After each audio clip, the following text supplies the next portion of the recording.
It is an emotional moment today because for the first time in many years we talk on behalf of the entire nation.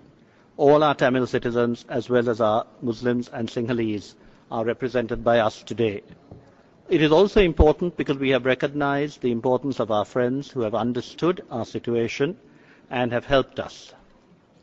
Of course, I have to make it clear that they have also helped us on the basis of principle, the principle of universal values, not just Asian values or African values or European values of the 21st or 20th or 19th or 15th centuries, but in terms of universal values. They have asked us, and I think rightly so, to address certain issues that are of enormous importance, which we have tried to address and which we need assistance to address more fully. Firstly, there is the question of the condition of the people in our camps. They had suffered a long time, and it is our duty to give them not only minimal standards, but decent standards. In this respect, let me say that if anyone would like to go to the camps, the gratitude of those IDPs is extended particularly to governments such as those of China and India who have given unstintingly. Any IDP will tell you that the best tents are those that the government of China gave us recently. The best relief packages were those given by the government of India. And it is that type of generous giving for people who have suffered that we appreciate. We much appreciate the work of the UN and UNHRC, but for some reason there has been a concern with minimum standards. I have complained before about things like toilets, and I am delighted that now, whenever I am in Colombo, the UNICEF head rings me up and says, "Don't worry, we are doing better." We are also doing better, he says, by consulting local NGOs. And this is an important fact.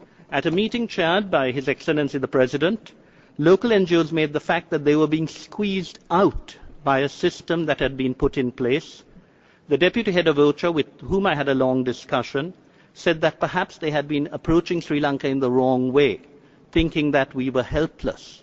And I think our local NGOs have made it very clear. They had a discussion with Sir John Holmes in New York last week, and when he was in Colombo, he said it had been very helpful, and he understood our concerns.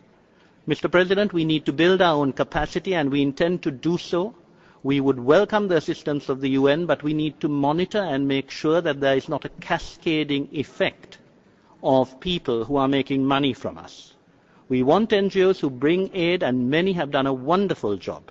But we also don't want people sitting around begging for the crumbs from the rich man's table that should go to our poor citizens, not the NGOs who have done subcontracting and subcontracting beyond belief. Access, of course, we will provide, and we have been doing so, and we intend to continue with it.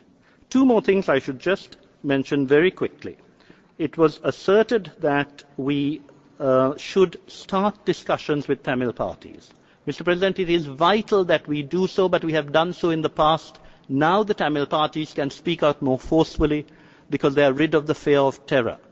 We are going to have elections soon for the Jaffna municipality. The last elections were held in the 90s. The mayoress was killed by the LTT.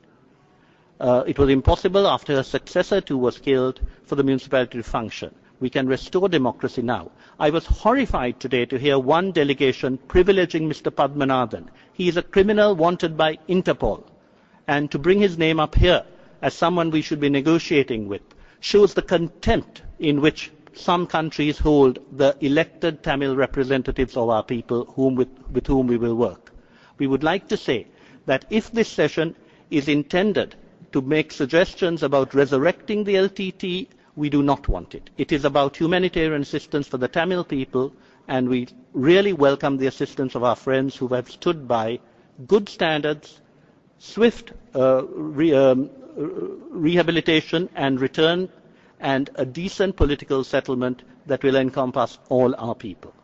Anything else, Mr. President, is designed to prevent this process going further, and we welcome all your assistance